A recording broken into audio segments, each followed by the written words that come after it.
Welcome, friends, to a kingdom of vast deserts and towering palaces, the mighty land of Persia. Our tale takes us back to the time of King Ahasuerus, known as Xerxes in Greek, who ruled over 127 provinces. From the dust-caked borders of India all the way to the edges of Ethiopia, his name was the highest law. The king was powerful beyond measure, but in his gold-drenched isolation, he often missed the quiet truths that lay right under his crown. He ruled by whim, by feast, and by decree. Guards, seize her! No one defies the king of Persia. In the bustling capital of Shushan, hidden in a humble corner far from the palace's oppressive glitter, lived a quiet young woman named Hadassah, who was also called Esther. Her name meant myrtle, a small, sweet-smelling flower that blooms in unexpected places. She had lost her parents long ago, but she was guarded and guided by her older cousin, a wise and watchful man named Mordecai. Mordecai taught Hadassah more than just reading scrolls. He taught her to be kind, to be observant of the world around her, and most importantly, to keep one great secret. They belonged to the exiled Jewish people, a heritage they carried in their hearts, not on their sleeves. Mordecai knew a time would come when her quiet strength would be needed. He instilled in her the wisdom to wait. One day, the king threw a magnificent, endless feast, a spectacle that lasted 6 full months, culminating in a week of drunken revelry for all the people of Shushan. On the final celebratory day, in a burst of reckless, drunken vanity, he demanded that his queen, Vashti, appear before him and his noble guests, so he might show off her beauty as if she were another jewel in his treasury. I command you, bring forth Queen Vashti immediately! Queen Vashti, a woman of great dignity and spirit, knew the demand was one of profound disrespect. She stood fast and refused to come. The king was thrown into a furious, tearing rage. His easily panicked advisors cried out, "If the queen defies the king, then every wife in the kingdom will defy her husband. This cannot stand." And so, Vashti was dismissed, and a desperate royal decree was sent out. The king would search the entire land for the fairest young women, and from them, a new queen would be chosen. When the decree reached Mordecai, he saw the terrible danger, but also the flicker of divine destiny. Mordecai gave his final solemn instructions. "Go, my star. Use your wits and your quiet grace. Be wise, be quiet, and tell no one of your family or your people. The time for your perfume to fill the kingdom is not yet here."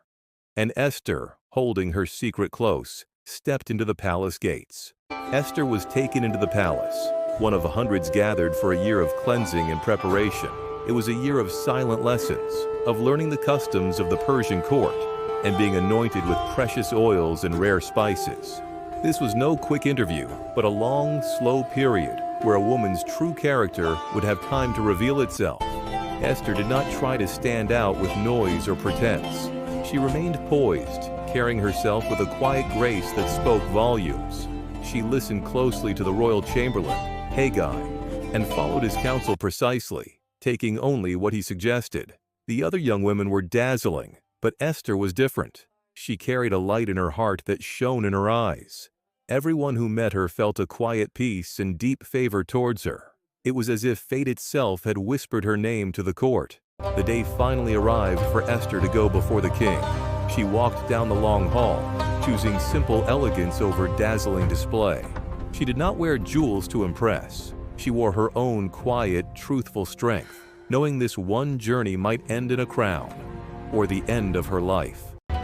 The king, having seen hundreds of faces in the preceding months, was utterly stunned. When he looked at Esther, he saw not a candidate, but a connection. He saw beauty, purity, and destiny looking back at him. He found favor and love for her above all the others, his heart finally settling after months of searching.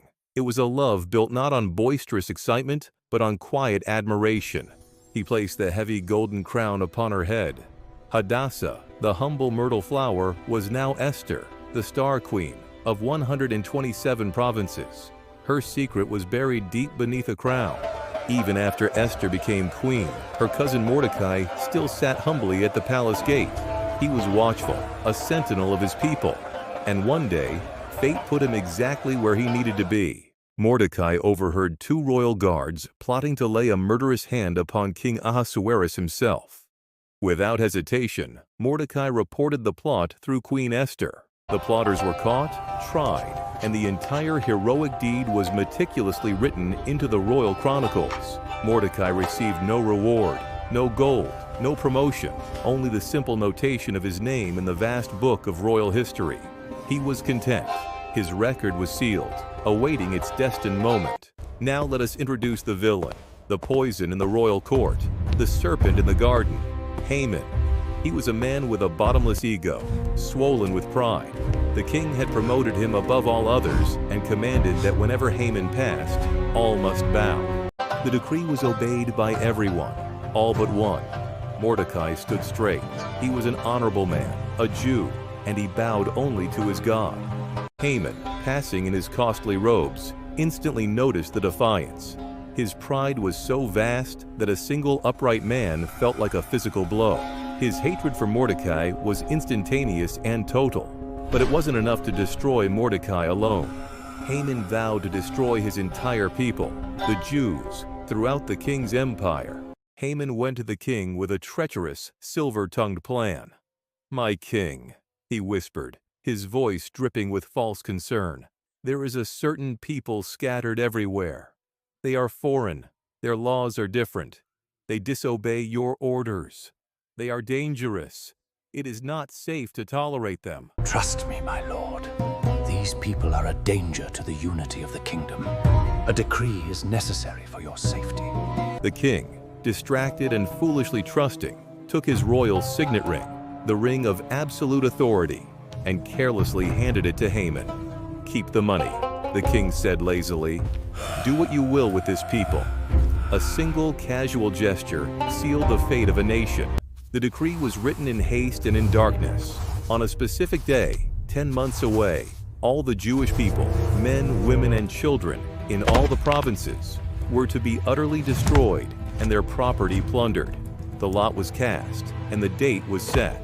The messengers rode out across the vast kingdom, spreading the news of doom. The city of Shushan was thrown into turmoil. It was the darkest, most terrifying hour the Jewish people had ever known. Mordecai, standing right outside the palace walls, tore his robes, put on sackcloth, and covered himself in ashes. His public grief was a sound the whole city could not ignore. He mourned loudly, standing as a living symbol of his people's impending doom. When Queen Esther heard of Mordecai's terrible state, she was distressed. She sent him fresh clothes, thinking it was simple grief. He refused them, and instead sent back the full, terrifying truth and a copy of the wicked decree, demanding action. "Go to the king," Mordecai commanded.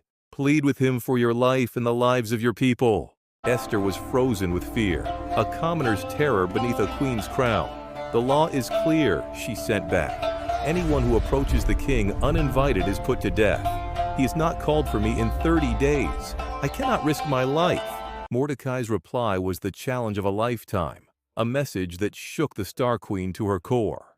"Do not think that because you are in the king's house, you alone will escape. And who knows, but that you have come to your royal position for such a time as this." For such a time as this.